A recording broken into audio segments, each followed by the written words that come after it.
Bienvenidas y bienvenidos a este su podcast Más o Menos, donde platicamos con las personas detrás de la vida pública.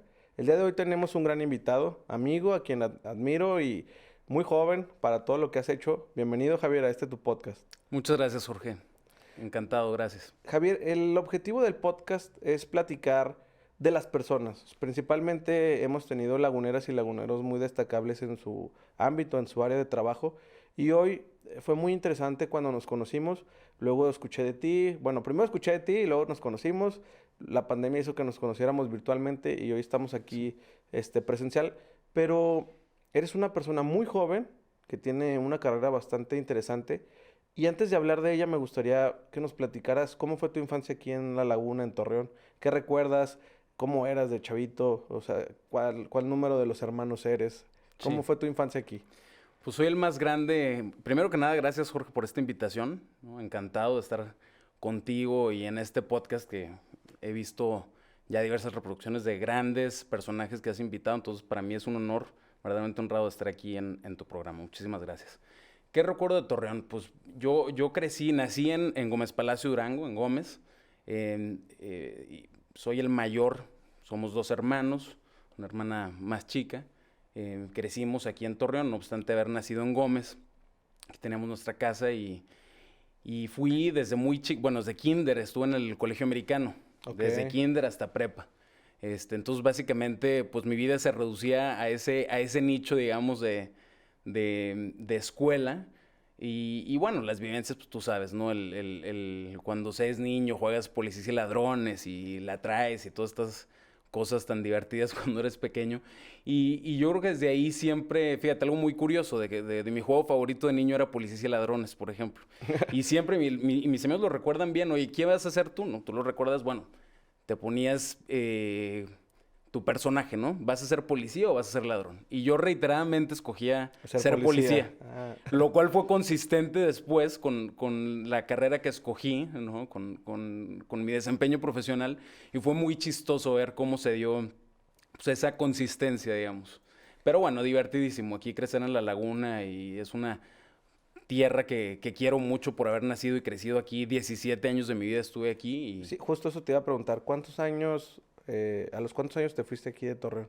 salí a los 17 años. Tenía 17 años cuando fui a la Ciudad de México a Te fuiste estudiar. justo cuando estaba la situación delicada, ¿no? Yo, más o menos. Sí, correcto. Fue 2010. En 2010, tú sabes que se veía una etapa muy delicada en la laguna, en Coahuila, en Durango, eh, por temas vinculados a la delincuencia organizada. Tú recordarás las balaceras en ese tiempo y amén de pues otras circunstancias muy, muy penosas y delicadas, ¿no? Dolorosas para todos los laguneros que vivimos. Cuando decides, bueno, me voy a ir, o cómo fue ese proceso de decir, quiero estudiar fuera? Eh, si bien entendemos que las universidades de mayor prestigio y a lo mejor lo que buscabas están fuera de Torreón, ¿qué fue lo que te motivó a irte fuera de la ciudad? Sí, fíjate que yo quería estudiar economía. O sea, cuando yo estuve en prepa, en el americano, tomé una clase de macroeconomía, Advanced Placement, se llamaba AP. Son materias, digamos, que te revalidan en Estados Unidos si tú vas a estudiar una licenciatura allá. Y me interesó mucho, me cautivó verdaderamente la materia. Y dije, bueno, me quiero dedicar a esto, ¿no? Entonces vi cuáles universidades existían que fueran top, digamos, en México en economía. Y me topé con el CIDE y con el ITAM. Finalmente tomé los múltiples exámenes y un montón de filtros para poder ingresar, incluyendo entrevistas en la Ciudad de México para Ojo, ingresar al porque CIDE. no es fácil entrar al CIDE, es exámenes y luego otro examen y luego otro examen y luego todavía una entrevista, o sea, Es es un correcto. proceso bastante largo. Sí, Presentan muchos, pocos quedan. Es una de las instituciones que respeto bastante en la Ciudad de México, pero que además a lo mejor no es tan escuchada para la gente, ¿no? De a pie, a la gente común y corriente como es uno. claro. Pero dentro del círculo político rojo que se le llama dentro de los académicos, es un centro muy importante académicamente hablando. Y ahorita platicaremos el contexto del CIDE, pero ¿cómo es que decides, bueno, me voy a ir al CIDE? Sí, te digo, estaba yo en la prepa y tomo esta materia, me interesa y digo, yo quiero estudiar economía, quiero estudiar una licenciatura en economía en México. ¿Cuáles son las universidades que ofrecen un programa de estudios que yo considero es apto en función de las metas y de los objetivos que me había planteado en ese momento, ¿no? Que fundamentalmente era prestar mis servicios para la colectividad, para la ciudadanía a través de la función pública, ¿no? El servicio público. Federal particularmente. Entonces, con base en eso hice una investigación de qué, digamos, universidades ofrecían un currículum que me permitiera desarrollar esas capacidades para posteriormente ejercer aquello que quería. Y fue ese interés lo que me llevó a encontrar al CIDE y a estudiar economía. Paradójicamente, economía no fue mi pasión, no fue lo que me interesó, y me terminé cambiando al año a Derecho. Que esa fue mi pasión en el CIDE. En el CIDE. Por un momento pensé, bueno, quizás sería necesario, conveniente, no darme de baja y buscar otras opciones, pero la realidad es que, digo, qué mal, no quiero que sea una sesión de autoelogios, pero objetivamente el CIDE está bien reconocido en Derecho.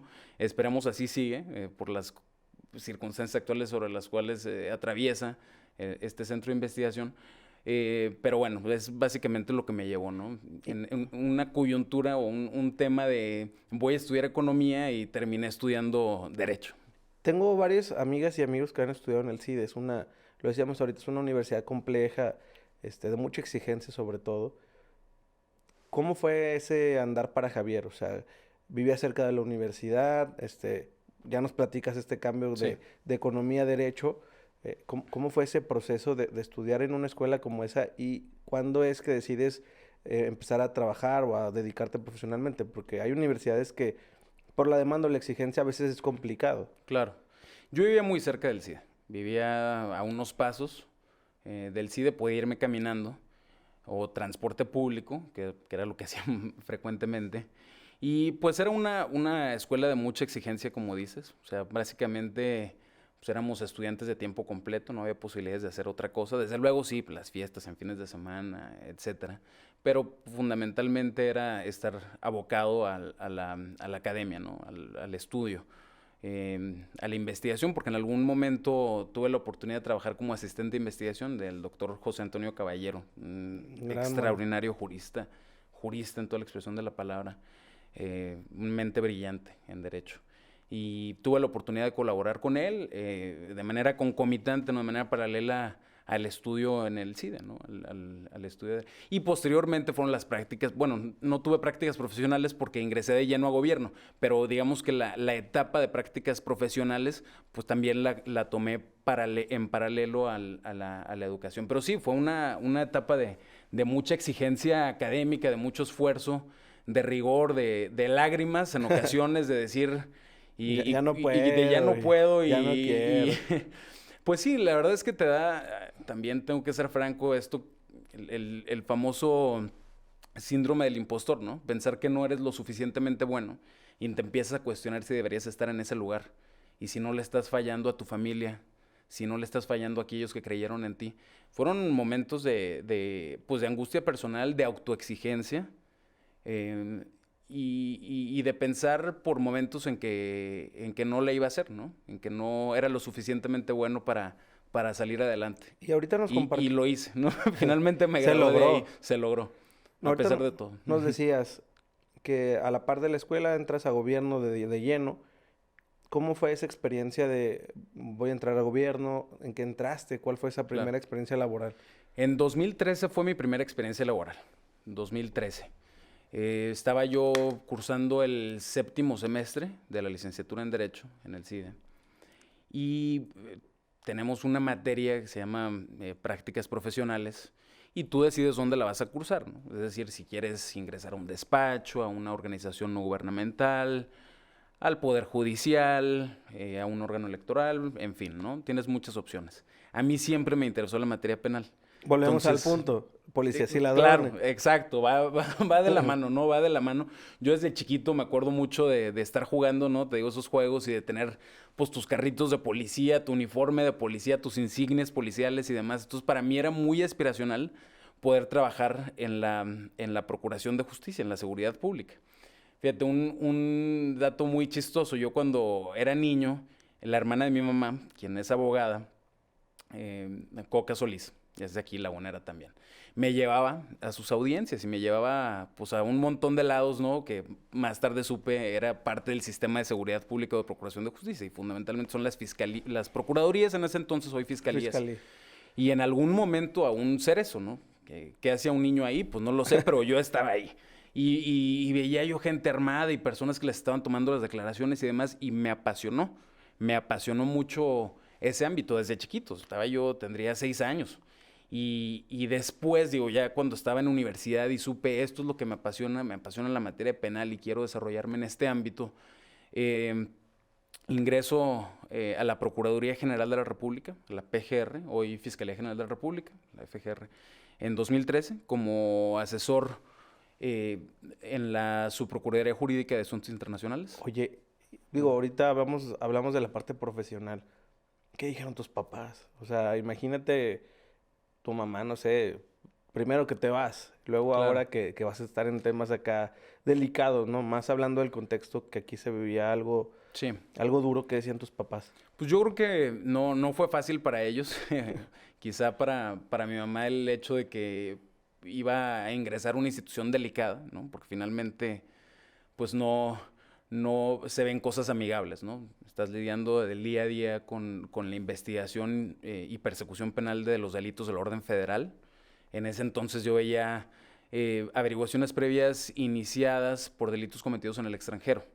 Entonces te tocaba ver de todo, ¿no? Y aquí estamos hablando de delitos contra la libertad psicosexual, por ejemplo, violación, violación equiparada, otro tipo de delitos de carácter patrimonial, como lo son la extorsión y cometidos por servidores públicos, por ejemplo, cohecho, ¿no? El famoso moche, la mordida. Sí. Entonces eso lo veía interesante porque eran averiguaciones previas iniciadas. A ver, una averiguación previa es una investigación, ¿no? Son las investigaciones que inicia el MP Federal, el Ministerio Público de la Federación, por delitos cometidos en ese caso o en ese supuesto fuera de México, ¿no? Es muy interesante. Preocupada, seguramente mi familia sí estaba por estar en un ambiente, insisto, no amigable, porque tienes que lidiar en el día a día con este tipo de situaciones, pero que constituye la razón de ser de la institución, ¿no? La procuración de justicia, entendido en esa dimensión cómo vamos a hacer justicia y se va a perseguir que la justicia se haga para las personas. Vamos a pensar, bueno, más bien a recordar, en esa época tendrías como 22 años. 21. O sea, Por ahí. Estaba muy joven porque yo llegué de los 17 años a la Ciudad de México. no, Yo ingresé al propedéutico a los 17 años. un chavito de 21, 20 años dedicándose a la procuración de justicia en el país. Correcto. ¿Cómo te veía o sea, hay que, para quienes nos ven y nos escuchan, de por sí el círculo de los abogados es un círculo, algunos lo llaman mamerto, ¿no? O sea, ahí cerrado. Sí, sí. Ahora, el tema de la procuración de justicia, aún más, ¿no? O sea, y más porque hay abogados de muchísima experiencia, abogados que tienen tiempo dedicándose a ello, que llegue un chavito y que diga, yo quiero hacer lo mismo, pues cómo fue tomado, ¿no? Claro. No, bueno, siempre es complicado, yo creo que para una persona que ingresa en su etapa laboral, yo creo que siempre es no complicado, hablaría yo de un reto.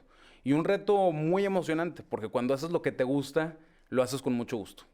Con mucho gusto. Yo iba encantado a la Procuraduría General de la República a saber que estaba trabajando por y para México y que, final de cuentas, el trabajo que yo hiciera iba a repercutir en la justicia en el país. Entonces, ese era desde la óptica con la cual le veía.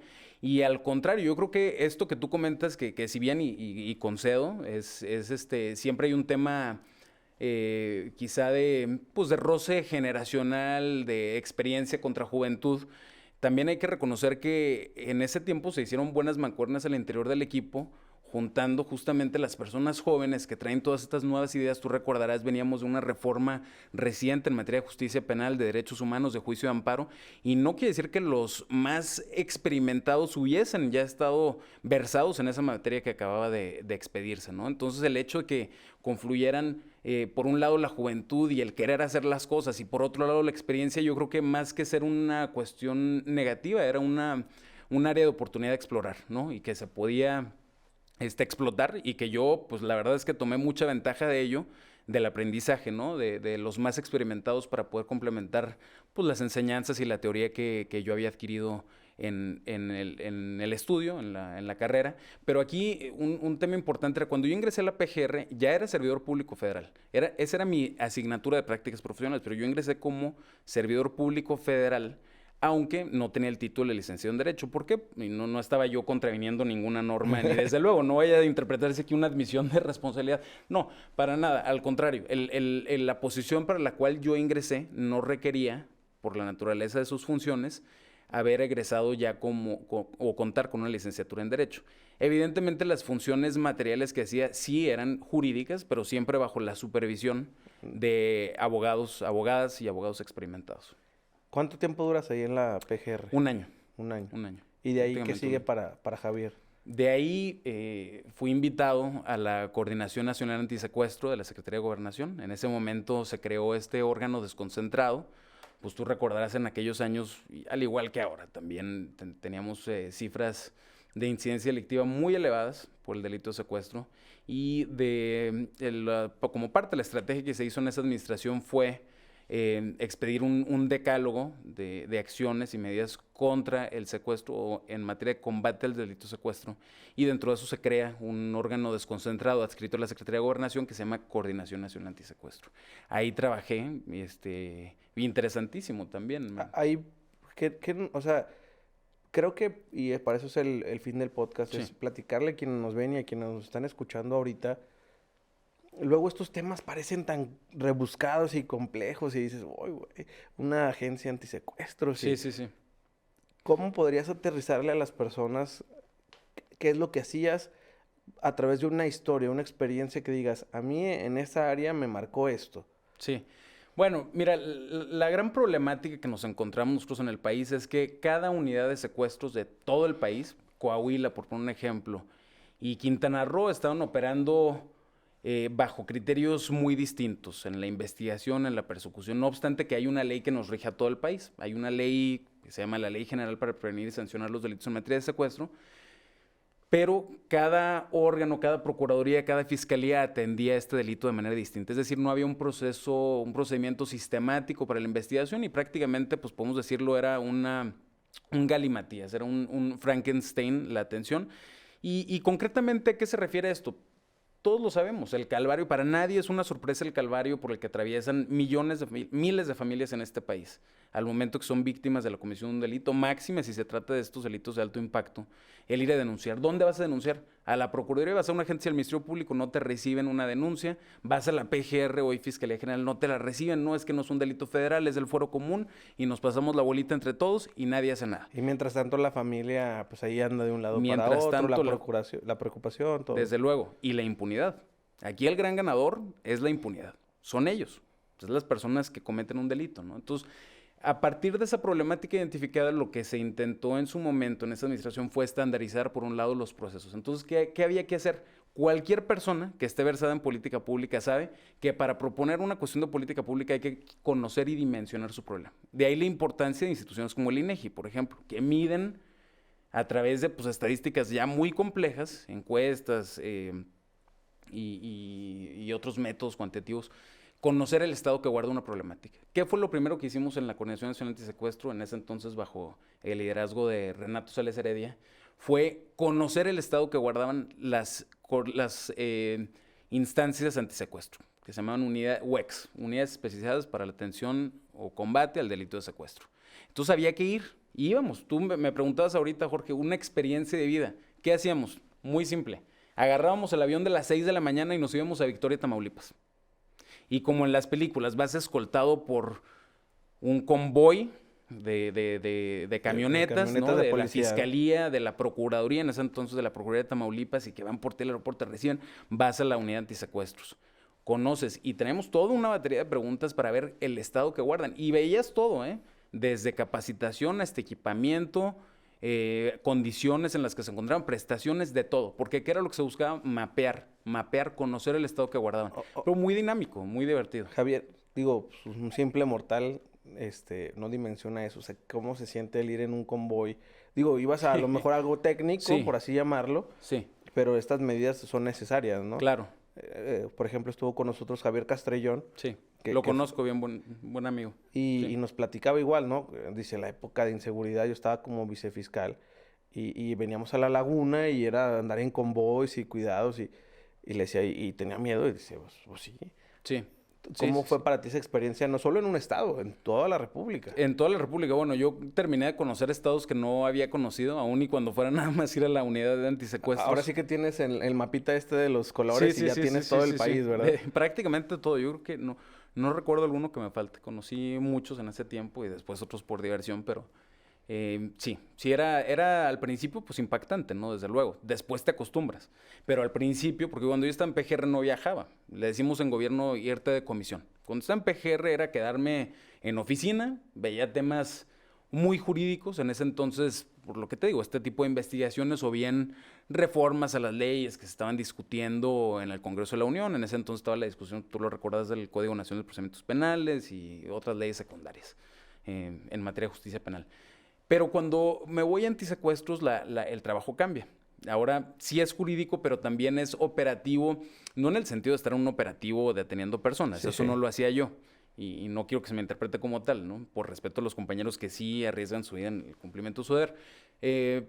No, pero finalmente tienes que tener una serie de medidas de seguridad. ¿Por qué? Porque uno, vienes de la federación y segundo, y no es tu estado, ¿no? Y segundo, porque la persona que quiere atacar a una institución no se va a poner a detener si tú eres personal jurídico, administrativo u operativo. Si tú estás haciendo un cateo o si tú vas a hacer una visita jurídica o de auditoría legal o lo que sea.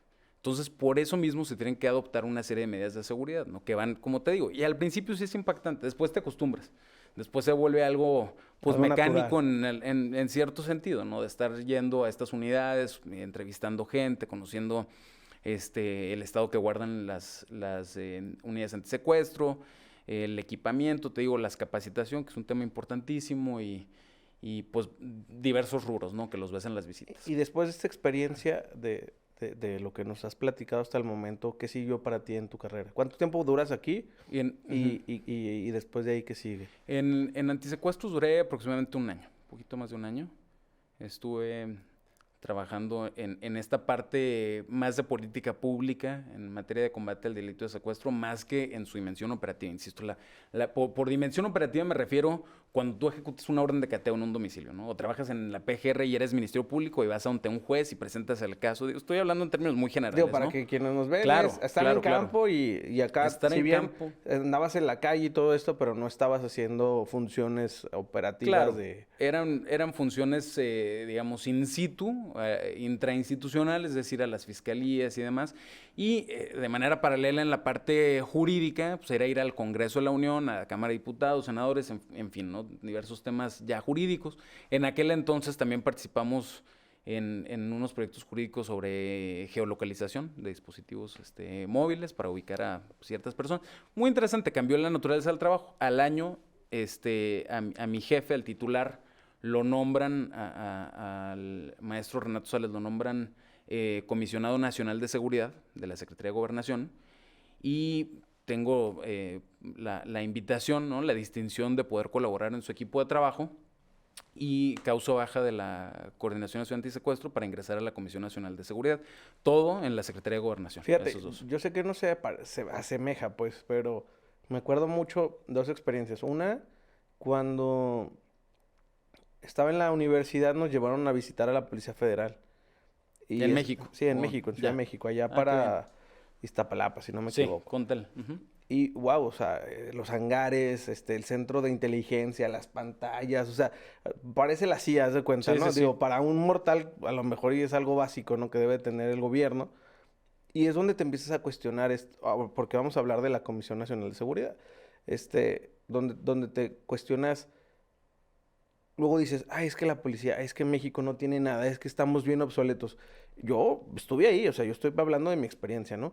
Y otra vez estuve en Segov en el 2017 y también, o sea, impresionante los mecanismos, los sistemas que se tienen. Y creo yo que México sí tiene las herramientas y la tecnología para ello, ¿no? Tú, claro, desde tu experiencia, ahora hablando en esta nueva etapa de tu vida, ¿Cómo fue? ¿Cómo lo vives?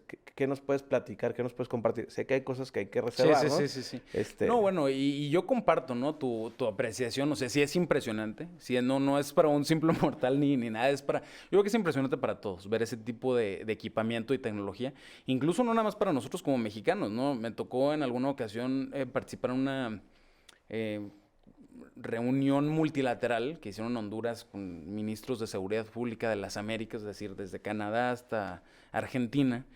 Y era muy interesante ver a nuestros compañeros centroamericanos que habían estado donde tú estuviste, se llama Contel, en Iztapalapa, en la oficina de la entonces Policía Federal. No era la oficina principal, pero sí era donde está una división que se llamaba Fuerzas Federales. Tú recordarás aquí Sí. cómo estaban lleno de camionetas de Policía Federal, de todos armados y en estas camionetas doble cabina. Bueno, ellos pertenecen a esta área operativa, o pertenecían, porque ya no Sí, existe la Policía Federal, que es Fuerzas Federales.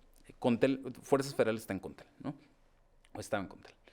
Y para los amigos centroamericanos también era muy impresionante y me lo decían. Nosotros visitamos las oficinas de la Policía Federal en Iztapalapa y estaban impactados, decía, de película, de verdad de película. Y tú cuando lo vives, pues también no puedes dejar de impresionarte No, de lo que se vive, ¿no? Digo, para quienes nos están escuchando es tal cual como si estuvieras viendo una película del FBI, de la CIA, y ves las sí, pantallas enormes y y luego todos con sus, claro, yo llegué, bueno, llegamos en el camión y de repente aterrizando unos helicópteros, helicópteros claro. y dices, esto es México, o sea, no Sí, te sí, la sí. crees, pues, Claro. o sea, pasa, ¿no? Y sobre todo me llamó mucho la atención que quien era nuestro guía o el policía encargado nos decía, pues, o sea, aquí vemos el tema de antibombas y o sea, Sí, muchísimas cosas, nos hicieron así como una muestra de operativo para desarmar una bomba y dices, wow, o sea, sí claro. se tienen los elementos, sí se tiene la experiencia, se tiene la capacidad para reaccionar a esas cosas, ¿no? Sí, bueno, tienes los helicópteros Black Hawks, los caninos se llaman K9, detección de explosivos, antinarcóticos, los Chargers, tú recordarás, ¿no? Todo el equipamiento, ¿no? Ahora, uno como mexicano dice, bueno, ¿y por qué teniendo todo esto tenemos los altos niveles de violencia que tenemos? Y bueno, responder a esa pregunta es multifactorial, no se reduce y no quisiera que se me interpretara de esa forma como atribuyéndolo a un solo factor, pero pues desde luego que es importante pues, destacar que hay áreas de oportunidad en coordinación interinstitucional desde la federación con los estados, eso siempre ha existido, ese tema de poderte coordinar para lograr esos resultados. La corrupción también es un elemento a considerar. La capacitación de las autoridades policías, tanto en la federación como en las entidades federativas, para que su actuación se adecue a los estándares del sistema de justicia penal y que las actuaciones se puedan sostener en juicio en una acusación que haga el Ministerio Público, ¿no? Tanto del Foro Común como de la Federación. Son N cantidad, ¿no? Estaríamos yo creo que toda una plática de cuáles pueden ser las razones por las cuales, no obstante, teniendo toda esta tecnología, seguimos con elevados índices de violencia y de crimen, de delincuencia en el país, ¿no? Pero sí, no coincido que es Y impresionante. ahora sí, retornando a esta experiencia de Salto, por Sí. la invitación que se te hace, ¿cómo fue esta experiencia ya en otro nivel, en otra situación? Que ahora sí, si puedes Claro. compartirnos algo que una vivencia, una anécdota que tengas en este periodo de trabajo. Sí, o sea, fue un salto cuántico. Salto cuántico porque en la CONAS éramos menos de 100 personas en antisecuestros. Una cosa de este tamaño, un órgano desconcentrado de nueva creación de la Secretaría de Gobernación que era de este tamaño, por Dios. O sea, una cosa muy pequeña en términos presupuestarios y de capital humano. Y el salto, que digo yo cuántico, es de saltar, de pasar de esa etapa a la Comisión Nacional de Seguridad, pues es algo indescribible, ¿no? Es colosal, o sea, es un salto gigante, te digo, de una institución que tiene menos de 100 personas a una con cerca de, nada más de Policía Federal, 35,000 elementos, es una cosa brutal.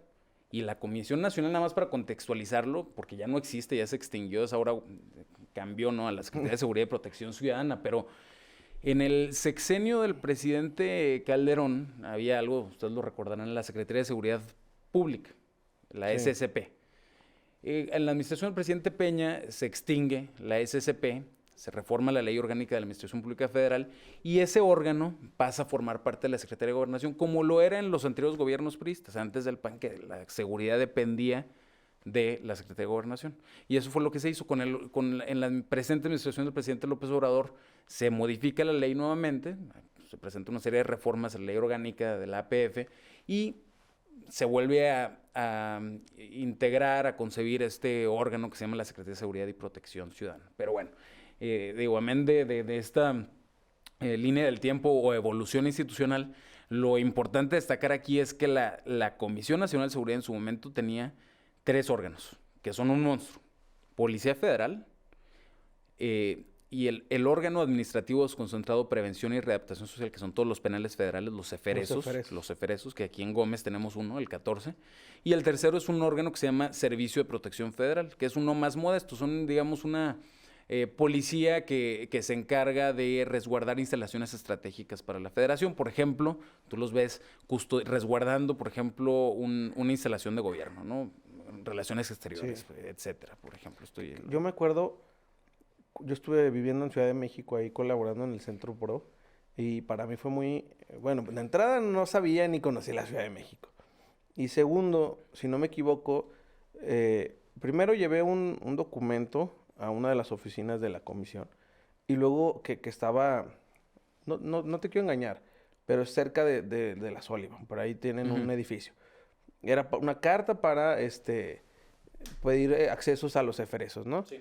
Y otro que llevé rumbo hacia el CIDE para Santa Fe, que me imagino que era el edificio, pues la oficina central, porque me acuerdo igual. Correcto, sí. Pasé y unos filtros y seguridad. Cuenta que yo veía las películas estas de mini espías y todas estas cosas, claro. Y así los filtros, así, ¿no? Es. Muy bonito los edificios, muy, muy cuidados, o sea, esa experiencia, te digo, como ciudadano común y corriente, impacta, ¿no? Claro.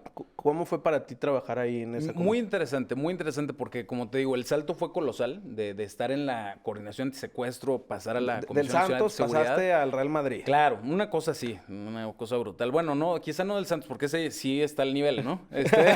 Bueno, del América te fuiste del América me fui a Santiago Bernabéu. Sí, bueno, digamos sí, colosal. Y al momento que estamos ahí, se estaba negociando la Ley Nacional de Ejecución Penal. Estaba como un proyecto de ley, una ley secundaria. Y pues tuve la oportunidad por el entonces comisionado de encabezar en el plano técnico los trabajos. Entonces me tocaba, fue un momento pues de verdad de mucha gratificación y de mucho crecimiento profesional y de mucha gratitud. Lo expresé en su momento y lo expreso cada vez que puedo por haberme conferido esa responsabilidad, no obstante mi edad, ¿no? ¿Cuántos años tenías? Pues, yo no recuerdo, 25, 24, 25, y ya estaba yo citando en ese momento a PGR, a Policía Federal, a CETEC, en ese momento que era el órgano de implementación del sistema de justicia penal, a CETEC, a Secretaría del Trabajo, porque estamos vinculando todo este concepto de reinserción social, de cómo ayudamos a las personas privadas de su libertad a poder reinsertarse a la sociedad una vez que egresan de un centro penitenciario. Pues eso lo es con política pública al interior de los centros, con algo que se llama trabajo penitenciario. ¿Cómo fomentas eso con los llamados reos, que les decimos PPL, son personas privadas de su libertad? Pero esa vinculación con la Secretaría del Trabajo para tener programas focalizados que les permitan a ellos finalmente encontrar un trabajo cuando salgan y que no vuelvan a delinquir, que es finalmente el mandato establecido en la Constitución, ¿no? Procurar que el sentenciado no vuelva a delinquir y procurar la reinserción social, desde luego. Perdóname, pero qué importante es eso que tú dices, ¿no? La confianza de a un joven de 25 años pudiendo haber agarrado a, no sé, a fulanito de egresado de, o sea, claro. a confiar, ¿no? O sea, y eso también es una vara muy alta para los chavos de nuestra edad, digo, y los más jóvenes decir, se puede, o sea, claro. También se pueden abrir esas puertas para los jóvenes. Sí, no, desde luego, mucha gratitud al entonces comisionado y se desempeña en otro cargo.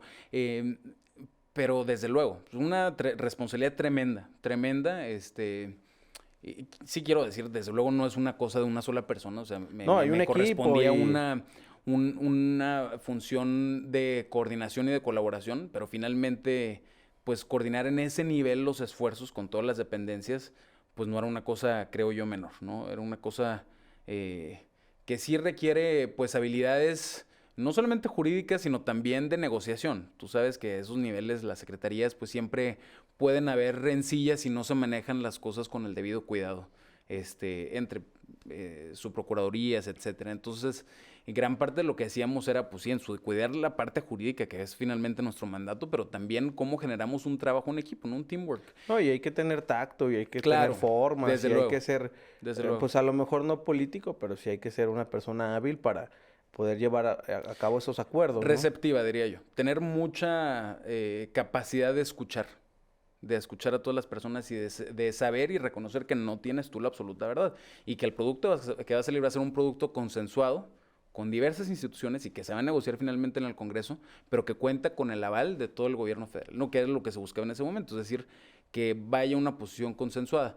Y aquí tú me decías, bueno, ¿y qué era lo importante? Sí, desde luego, el que se me haya conferido esa responsabilidad de esa edad, o no obstante la edad, que insisto, no era un trabajo unipersonal, es un equipo de trabajo que colaboraba conmigo y además que yo con mis padres en otras dependencias lo podíamos sacar incluso con otro tipo de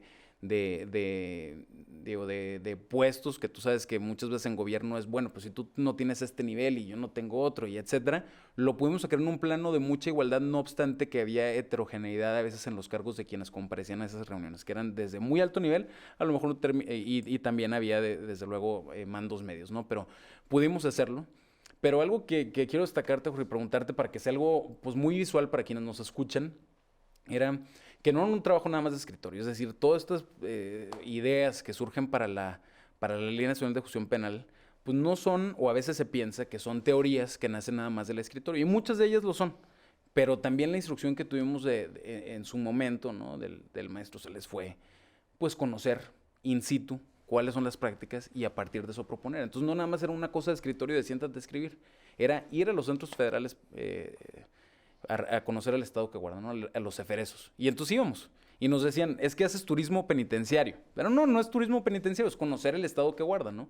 O bueno, entendido el turismo penitenciario en su término no peyorativo, es decir, vas a conocer el estado que guardan los centros penitenciarios federales y del foro común. Que es importante, ¿no? Porque eso es algo que luego se critica a la autoridad, de tomas decisiones con base a lo que tú crees, lo que tú piensas, lo que dice el texto, pero no vas y palpas la realidad de las personas, ¿no? Claro. O sea, creo que eso es algo muy valioso y que al final, si bien no pierdes esa objetividad de lo cual y por lo cual estás ahí, sí te hace ser más humano y el tener el acercamiento pues con las personas que al final buscas que ellos puedan tener esta reinserción que estamos hablando, ¿no? Claro. Sí, sí, desde luego. Por eso comentaba yo, hay que ser receptivos, hay que escuchar no nada más a la autoridad, pues finalmente la autoridad existe en función de un servicio público que se presta al destinatario final al ciudadano, ¿no? Es la razón de ser de las instituciones. Entonces tienes que escuchar a todos, a todos. Y nos tocaba sentarnos con la sociedad civil y nos tocaba sentarnos con otras dependencias y con autoridades estatales y con víctimas del delito y también, hay que decirlo, con personas privadas de su libertad, porque ellos finalmente son los destinatarios de la norma, ¿no? Javier, ¿cómo es ese brinco ya de esta parte profesional a decir, quiero irme a estudiar fuera y voy a buscar oportunidades en otros lados?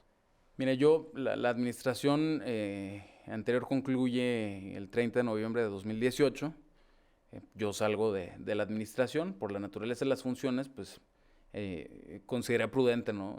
Separarme del cargo, por prudencia y por lealtad institucional, ¿no? Separarme del cargo, causé baja y estuve trabajando unos meses en consultoría, o sea, consultoría en justicia penal, etcétera. Y yo ya traía el tema de, ¿sabes qué? Se acaba la administración, tengo que prepararme, tengo que seguir preparándome.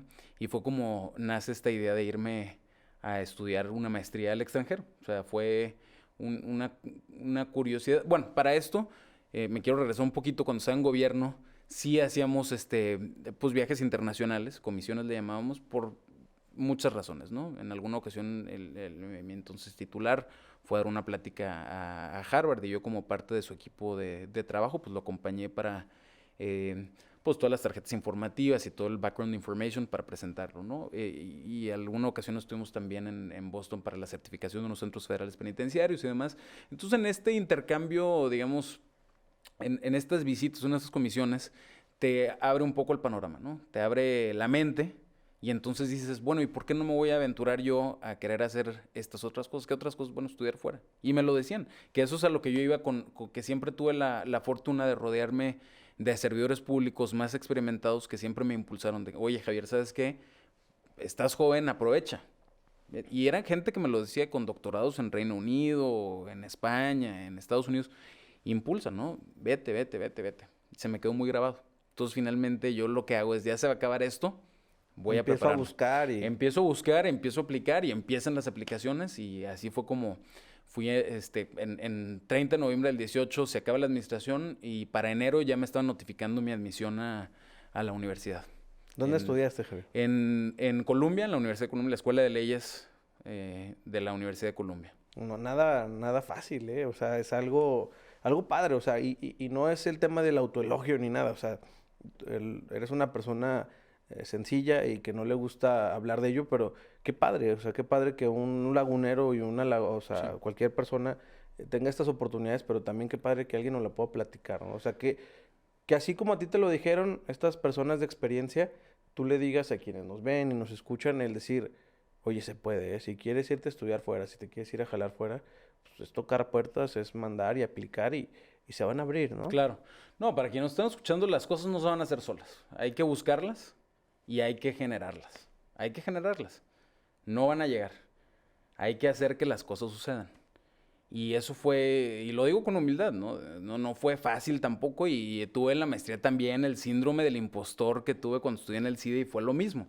Creer que no eres lo suficientemente bueno en lo que estás haciendo. A ver, porque estabas en una universidad también de muchísima exigencia, ya no solo una exigencia local, sino el idioma, que hablas Claro, muy bien el inglés, desde- pero obviamente el inglés ya un tema más profesional es más complicado sí, y más si estudias con otras personas de otros lados del mundo, ¿no? O sea, sí. ¿cómo fue esa experiencia para ti? De venir de, o sea, yo lo veo así, vienes de un área y una posición bastante importante en gobierno, con mucha experiencia, contrato con secretarios y que con fulanito y que con sutanito, y vas otra vez a ser estudiante, ¿no? O Claro. sea, Sí. donde no importa qué Sí, sí, hiciste, sí. claro, importa Sí, para entrar, pero claro, pues vas a estar al lado sentado de sabrá Dios quién, claro. y lo importante es aprender. Es correcto. Sí, sí, sí. 100% es lo que dices. 100% es regresar al aula con otro carácter, ¿no? Pues ya no eres servidor público, desde luego. Ya no importa ese background. Importó para efecto de las aplicaciones, de los ensayos que tú haces, de las cartas de recomendación, de tus historias de vida, etcétera. Pero al momento que tú estás sentado ahí, pues eres uno más dentro de ese club, ¿no? Dentro de ese nicho. Y entonces, pues no hay de otra. Hay que estudiar. Hay que ponerte al día, pero 100%, ¿eh? Yo tuve ese problema, o más que problema, es un reto, ese desafío inicial de la barrera del idioma. Pues yo estudié toda mi vida en el americano. El americano, pues es puro inglés todo el tiempo. Pero yo había salido en 2010, me fui a la Ciudad de México y me fui a mi maestría en 2019. Pasaron casi 10 años de no practicar inglés en el día a día. Y eso es el inglés de hola, ¿cómo estás?, ¿no? Sí, Ese- claro. no es el inglés técnico jurídico. Y yo decía, es que ¿cómo digo una suspensión en materia de amparo? Bueno, para empezar, la figura del amparo no existe, ¿verdad? En el common law. Pero, por ejemplo, figuras jurídicas, instituciones procesales como la suspensión, ¿cómo lo dices? No lo sabía. Y el gran desafío era eso, ¿cómo me hago entender? Porque parece que no sé, cuando sí sé, y quiero decirlo, pero no sé cómo expresarme. Ese era el primer reto que yo me enfrenté. Pero es un reto que como todo, si quieres hacer que las cosas sucedan, hay que trabajar por ello. Entonces, pues a estudiar, a leer, a prepararte. Y finalmente, pues en el camino, como en todo, como cuando tú te preparas por un maratón, hay momentos que a lo mejor dudas de ti, de tus capacidades, de tu estado de salud físico, mental, que te permitan llevar a cabo un proyecto satisfactorio, ¿no? Yo también albergué esas dudas y yo creo que mucha gente atraviesa por las mismas cosas que no son ajenas. Decían, nada de lo humano me es ajeno, no recuerdo qué filósofo lo dijo, pero Guta, no recuerdo, pero es eso, es decir, no era una situación atípica, pero la viví. O sea, finalmente es algo de, a lo mejor no creo en mis habilidades, pero dije, a ver, no hay de otra. Hay que hacer que las cosas, hay que prepararte, lee. ¿Cuánto tiempo estuviste por allá? Estuve un año en el LLM. Es un año lo que duran los LLMs en Estados Unidos. Ujú. LLM es Legum Magister, eso es en latín. En español es maestría en leyes, ¿no? O maestría en derecho. Este, Y al término de la maestría, hice todos los exámenes para la barra de abogados del estado de Nueva York, que finalmente... Sí, que yo recuerdo esa foto que compartiste. Qué padre, ¿no? O sea, digo, de por sí las barras son complicadas, ¿no? O sea, los exámenes.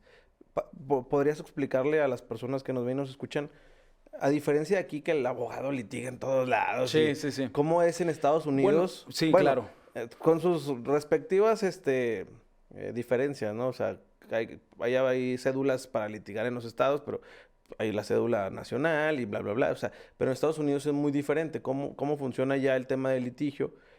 Y cómo es que pasas este examen en la Sí. barra de abogados de Nueva York. No, como bien apuntas, ¿no? Por ejemplo, estás en México, si tú egresas de una universidad en Los Cabos, tú puedes litigar en Quintana Roo, ¿no? O sea, si tú sales como abogado de alguna universidad de Ciudad Victoria, Tamaulipas, por ejemplo, ¿no? Vamos a poner el ejemplo, y te vas a vivir a Campeche, pues tú puedes litigar en Campeche, o puedes litigar en Zacatecas, en Chihuahua, donde tú quieras, porque ya tienes tu cédula profesional expedida por la SEP, por la Dirección General de Profesiones.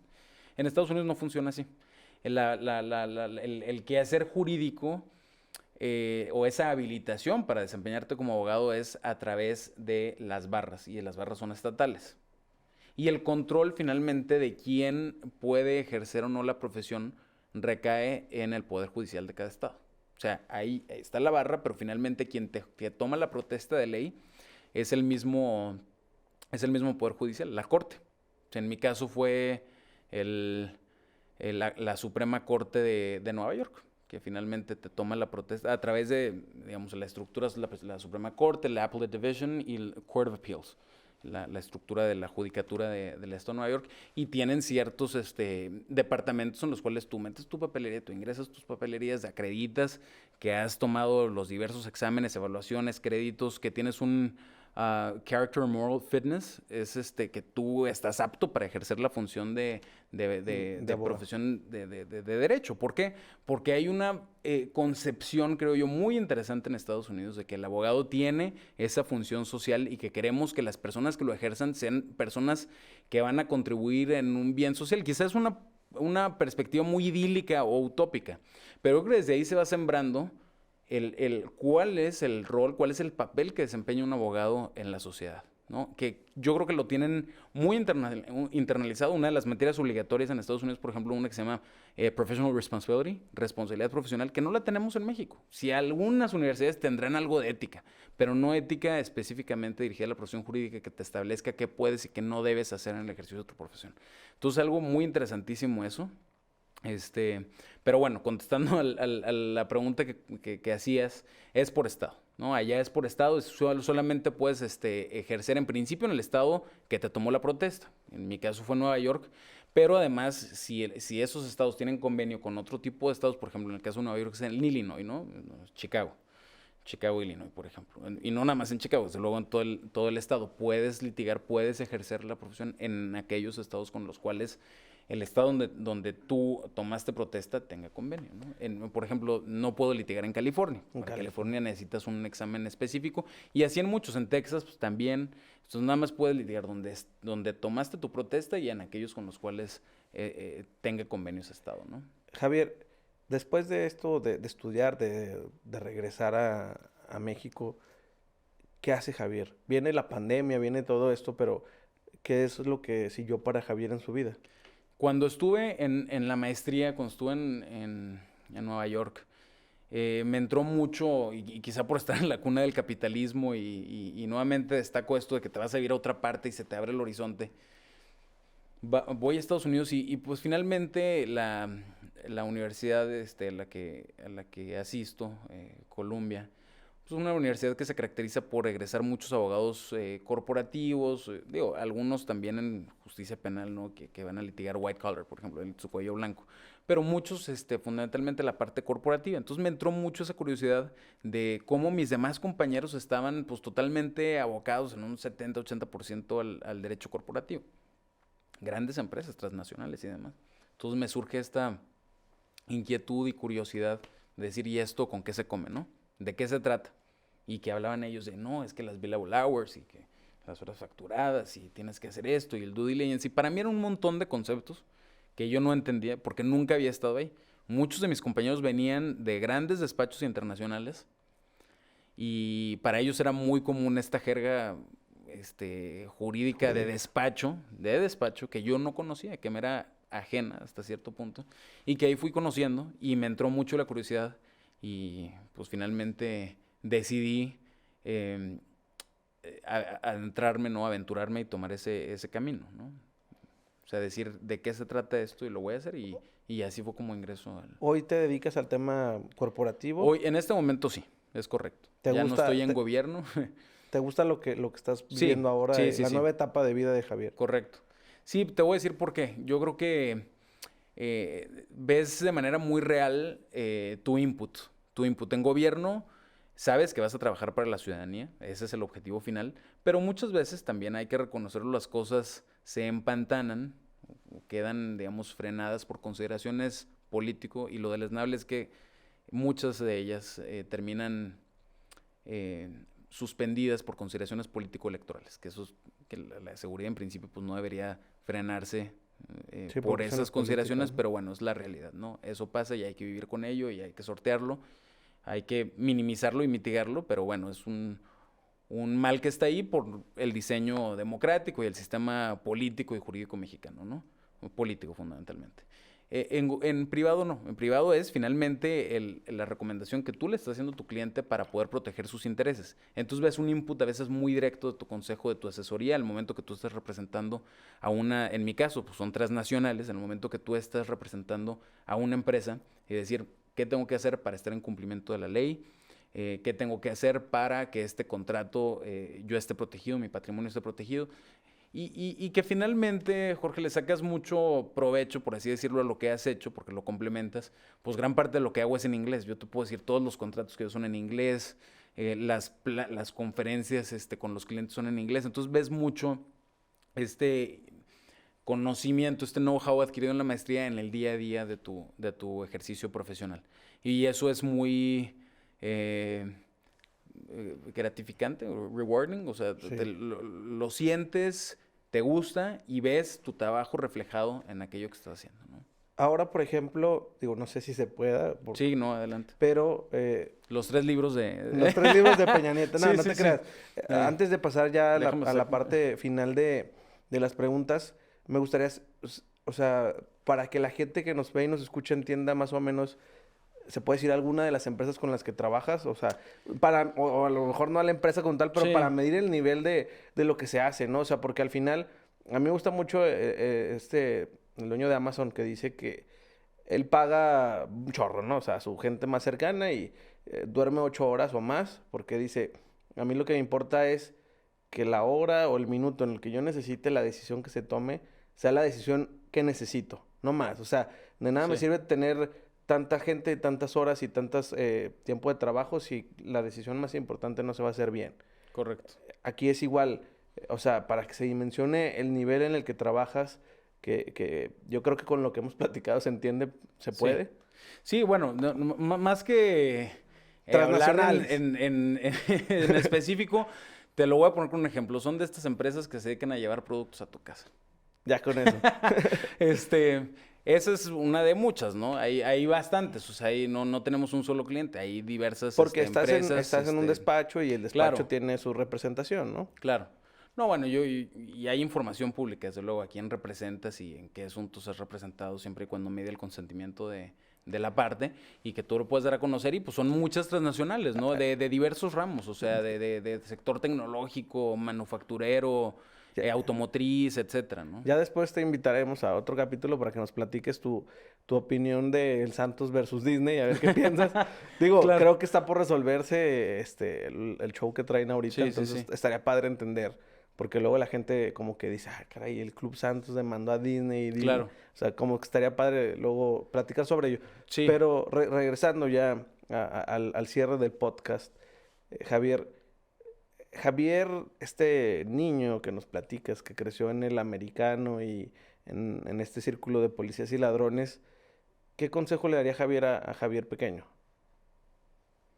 Estudia y prepárate. Humildad, sencillez y preparación. No hay de otra. Tenacidad, tenacidad, tenacidad. Si llegaras a tener familia, o sobrinos, etcétera, ¿qué consejo le darías a tus hijos, a tus hijas, a tus sobrinos, a tu sobrina? Yo creo que lo mismo, es importante, creo yo, pues conducirte con humildad en la vida, reconociendo el trabajo que hacen todos, todos, todos, todos, todos. Yo creo que tenemos una función pues muy importante, ¿no? Y amén de los cargos que a veces pueden impresionar, respetar a los demás, escuchar, ser tolerantes, respetar ese pluralismo, no todos pensamos igual ni tenemos por qué hacerlo. Ser tolerantes, escuchar, respetar, prepararse. Yo creo que esa es la clave. Mi actual jefe en el despacho donde estoy trabajando dice algo que yo comparto. Suscribo en su integridad. La disciplina paga más que el talento. Creo 100% que en la medida que una persona es disciplinada, que se levanta temprano, que hace sus actividades, que es metódica, que es sistemática en lo que hace, que guarda tenacidad, perseverancia, constancia, va a tener buenos resultados. Y eso a la larga, creo yo, humildemente, paga más que el talento cuando el talento no va acompañado de esa disciplina. Si el talento está en el aire y no se aterriza y no se tiene dedicación, yo creo que es como un arma que no funciona, que no activa, que no detona. ¿Por qué? Pues porque si no tienes ese respeto que te haga crecer y esa sed de querer hacer las cosas, por más bueno que seas, no las vas a desarrollar. Cuando tienes las dos, ya la hiciste. Qué buena frase, ¿eh? Javier, ¿qué viene para ti? ¿Qué quieres? ¿Cuál es la próxima meta? Ahora sí que estamos a cierre de año. ¿Qué deseas para el futuro?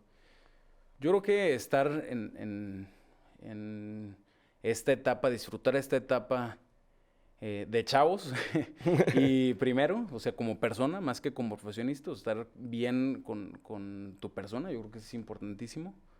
Yo creo que en el ámbito personal hay que estar bien, y me refiero bien de salud, bien en tu dimensión espiritual, bien contigo. Bien contigo primero, bien con los que te rodean, con tu familia y amistades. Y en el plano profesional, seguir haciendo lo que estoy haciendo, desde luego con metas y objetivos pues, crecientes, ¿no? De poder representar de manera satisfactoria a mis clientes. Y pues no sabemos, en algún momento quizá podamos nuevamente ¿Regresar a la vida pública? regresar al servicio público. No lo sé, ahorita estoy concentrado en mi trabajo. No lo descarto, pero tampoco lo aseguro. ¿Javier está contento con lo que ha hecho hasta hoy? Se podrían hacer cosas mejores, pero estamos contentos. Si hoy tuvieras si hoy fuera tu último día de tu vida, ¿te sentirías a gusto con ello? Sí. ¿Sí? ¿Valió Sí, la desde pena luego. lo que has hecho? Yo creo que sí. Javier, pues muchas gracias por haber estado aquí con nosotros. Pues, aprendimos de todo, ¿eh? No, De hombre. seguridad y de todo. Y esta es tu casa. Ojalá y volvamos a vernos para platicar de más cosas. Un gusto poder conocerte, tenerte aquí y coincidir No, en hombre. más o menos. Muchas gracias y gracias a todos los que nos escucharon. Muchas gracias por la invitación. Y muchas gracias a ustedes que se quedaron hasta el final. Nos vemos y nos escuchamos. Hasta la próxima.